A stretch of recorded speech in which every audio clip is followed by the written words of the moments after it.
आदिगुरुत्रयं गणपतिं पीठत्रयं भैरवं सिद्धौघं वटुकत्रयं पदयुगं दूतीक्रमं मण्डलं वीरान्द्वयष्टचतुष्कषष्ठिनवकं वीरावली पंचकं श्रीमन्मालिनी मंत्रराजसहितं वंदे गुरोर्मंडलम। नारायण। शिव सूत्र की श्रृंखला में हम तीसरे उन्मेष के तीसरे सूत्र तक का भाष्य देख चुके थे। आज इसी क्रम में तीसरे उन्मेष के चौथे सूत्र का भाष्य देखेंगे। तो तीसरे उन्मेष के तीसरे सूत्र में यह बताया गया कि जो कला आदि हैं उन तत्वों के अविवेक को माया कहा और यह माया ही जीव को बंधन में डालती है। अब तीसरे उन्मेष के चौथे सूत्र में बताया जाएगा कि माया द्वारा यह जो बंधन लगाया गया है इसका प्रशम कैसे किया जाए, इसका प्रशमन कैसे किया जाए। तो इस विषय में कहते हैं अतश्च एतत् प्रशमाय, यह जो माया के द्वारा बंधन लगाया गया है इसके प्रशम के लिए कहते हैं शरीरे संहारः कलानाम, कि शरीर में संहार कलाओं का करना चाहिए। अब शरीर में किन कलाओं का संहार कैसे करना चाहिए उस विषय में भाष्यकार कहते हैं महाभूतात्मकं पुर्रे अष्टक रूपम समनांतम यत् स्थूलम सूक्ष्मम परम शरीरम तत्र याः पृथिव्यादि शिवांत तत्व रूपाः कला भागाः। ये कह रहे हैं कि जो महाभूतात्मक स्थूल शरीर है, पुर्रे अष्टात्मक सूक्ष्म शरीर है तथा समनांतम जो पर्या कारण शरीर है, वहां ये पृथ्वी आदि शिवांत तत्व कलाओं के भाग हैं। माने जैसे कल भी इस विषय में बताया था कि जो हमारा पुर्रे अष्टक है वह 8 पदार्थों का बना है। अहंकार, बुद्धि, मनस और उसके अतिरिक्त पंच तन्मात्राएं, और पंच तन्मात्राओं के साथ में उनसे संबंधित यानी तन्मात्राओं से संबंधित ज्ञानेन्द्रिय और कर्मेंद्रियों का भी ग्रहण कर लेना चाहिए। तो इस दृष्टि से जो पुर्रे अष्टक है वह सूक्ष्म शरीर के रूप में यहाँ मान्य है। स्थूल शरीर जो है वह स्थूल भूतों से बना हुआ है, आकाश, वायु, अग्नि, जल और पृथ्वी। माने इस तरह से जो ये 5 भूत कहे गए हैं इनके पंचीकरण से जो पंच महाभूत होते हैं, पंचीकृत पंच महाभूत, उनसे स्थूल शरीर निष्पन्न होता है। अब समनांतम यत् स्थूलम सूक्ष्मम परमम शरीरम, यहाँ इस पद में जो समनांतम परमम शरीरम यह जो कहा गया है इसको ऐसे समझना चाहिए कि जो ऊपर के तत्व हैं शिव तत्व आदि, ये शिव तत्व, शक्ति तत्व, सदाशिव, ईश्वर, शुद्ध विद्या, इस प्रकार के यह जो तत्व हैं शुद्ध अध्वा में स्थित, और इनसे भी ऊपर समनांत तक जो हम विज्ञान भैरव में कई बार बता चुके हैं, रोधनी इत्यादि ये सब जो कलाएं हैं, बोले यहाँ तक जो है हमारा कारण शरीर है। अब इनमें हमें क्रमशः क्या करना है कि जो हमारे शरीर में व्याप्त पृथ्वी आदि तत्व हैं इन सभी तत्वों का क्रमशः इनके कारण में विलय करना चाहिए। जैसे पृथ्वी तत्व का कारण जल है तो जल में पृथ्वी को विलय कर दीजिए, जल का कारण अग्नि है तो जल को अग्नि में विलय कर दीजिए, अग्नि का कारण वायु है तो वायु में अग्नि को विलीन कर दीजिए, वायु का कारण आकाश है तो आकाश में वायु को विलीन कर दीजिए। तद्वत इनको विलीन करते करते अहंकार तक पहुँचेंगे, अहंकार का विलय फिर प्रकृति में, प्रकृति का पुरुष में, पुरुष का विलय फिर ऊपर कंचुक रहित जो शुद्ध विद्या है, यानी माया से ऊपर शुद्ध विद्या में, शुद्ध विद्या का विलय ईश्वर तत्व में, ईश्वर का विलय सदाशिव में, सदाशिव का विलय शक्ति तत्व में, शक्ति तत्व का विलय शिव तत्व में, फिर शिव तत्व की सन्निधि समनांत तक होती हुई परम शिव में हो जाती है। तो इस दृष्टि से ये भावना करनी चाहिए जो उस विषय में कह रहे हैं तासाम संहारः, बोले इस दृष्टि से ये जो तत्व हैं इन तत्वों का इनके कारण में संहार करना चाहिए। स्व कारणे लय भावनया दाह आदि चिंतन युक्त्या वा धातव्य इति शेषः।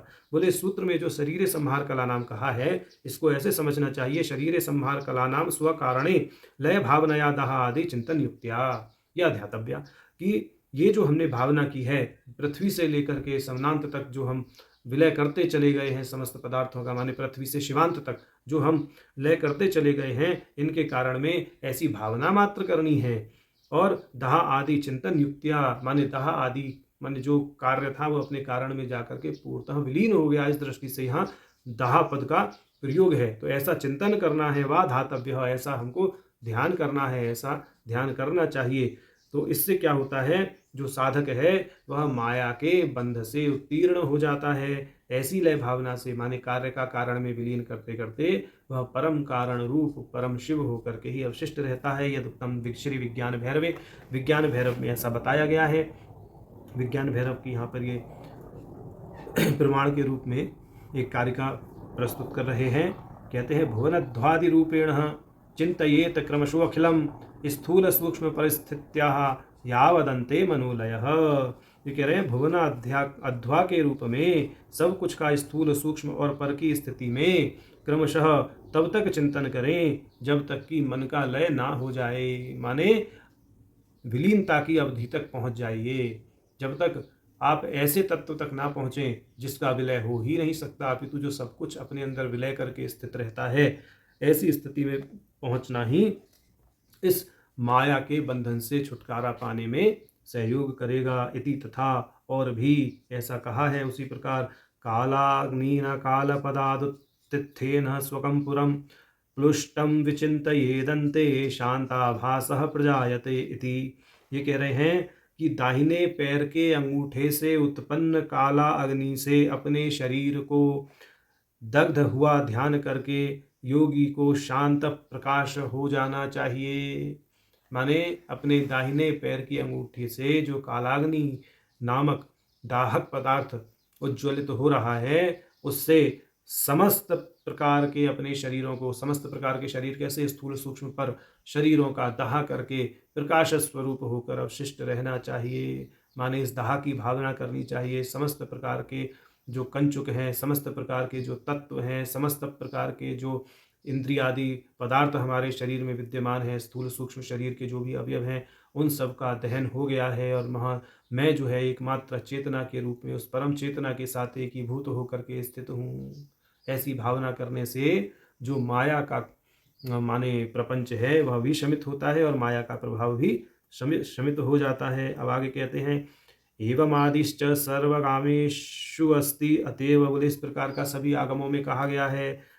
और ऐसा ही उच्चारक करण ध्यान वर्ण स्थान प्रकल्पनैः यो भवेत् समावेशः सम्यगाणव उच्यते। ध्यान, करण, उच्चार, वर्ण और स्थान प्रकल्पना के द्वारा जो समावेश प्राप्त होता है वह सम्यक आणव समावेश कहलाता है। ऐसा कहाँ कहा गया है? श्री पूर्व शास्त्रे, ऐसा पूर्व शास्त्र अर्थात मालिनी विजय तंत्र में कहा गया है। मालिनी विजय तंत्र 2.2 वहाँ कहा गया है। कहते हैं इति पूर्व शास्त्रे ध्यानादि एव आणवत्वेन उक्तम। तो इस प्रकार ध्यान आदि को मालिनी विजय तंत्र में आणव उपाय की दृष्टि से बताया गया है। अब कहते हैं एतच्च स्थूलत्वाद शाक्तोपाय प्रकाशात्मनि स्पंद शास्त्रे न संग्रहितम, कि ये जो उपाय यहाँ बताए गए हैं उच्चारक करण ध्यान वर्ण स्थान प्रकल्पना आदि, ये स्थूल उपाय हैं। इनकी स्थूलता होने के नाते शाक्तोपाय प्रकाशक नामक शाक्तोपाय प्रकाशक जो स्पंद शास्त्र है उसमें इनको नहीं कहा गया है। यत्तु अत्र पर्यवसान भंग्या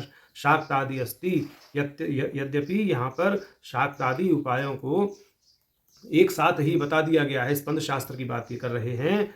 तत् अस्माभिः अत्रापि स्पंद ग्रंथात् संवादितम संवादिष्यन्तेश्च किंचित। बोले हमने भी अपने स्पंद शास्त्र के भाष्य, जिसको स्पंद निर्णय कहते हैं, क्षेमराज जी ने लिखा है, बोले वहाँ पर इसका कुछ संकेत किया है, वहाँ जा करके देख लेना चाहिए। परंतु यहाँ जो तीसरे उन्वेष के चौथे सूत्र का भाष्य है वह एक पंक्ति में मात्र इतना ही है कि माया के बंधन से मुक्त होने के लिए, माया के बंधन को तोड़ने के लिए, माया के बंध से निवृत्त होने के लिए, या माया के बंध का प्रशमन करने के लिए, या माया के बंध को ध्वस्त करने के लिए बुद्धिमान जीव को, विवेकी जीव को, जिसके प्रिया चक्षु खुल चुके हैं, ऐसे जीव को यह करना चाहिए कि वह अच्छे गुरु की सन्निधि में जाकर के इन तत्वों का माने सूक्ष्म, स्थूल और कारण, और क्रमशः कहें तो स्थूल सूक्ष्म और कारण शरीर में जो विद्यमान पदार्थ या तत्व हैं उनका क्रमशः कार्य कारण की भावना करते हुए, उनका कार्य का कारण में विलय की भावना करते हुए इस दृष्टि से अंततः ऐसी अवधि तक पहुंचना चाहिए जहां पर अन्य कोई पदार्थ विलय करने योग्य बचे ही नहीं, यानी उस परम तत्व तक पहुंचना चाहिए। ऐसी स्थिति में पहुंच करके जो बुद्धिमान जीव है वह अपनी मुक्ति का मार्ग प्रशस्त कर लेते हैं। ऐसा यहाँ भाष्यकार जी ने अपने भाष्य में कहा है। तो आज हमने शिव सूत्र के तीसरे उन्मेष का चौथा सूत्र देखा। नारायण।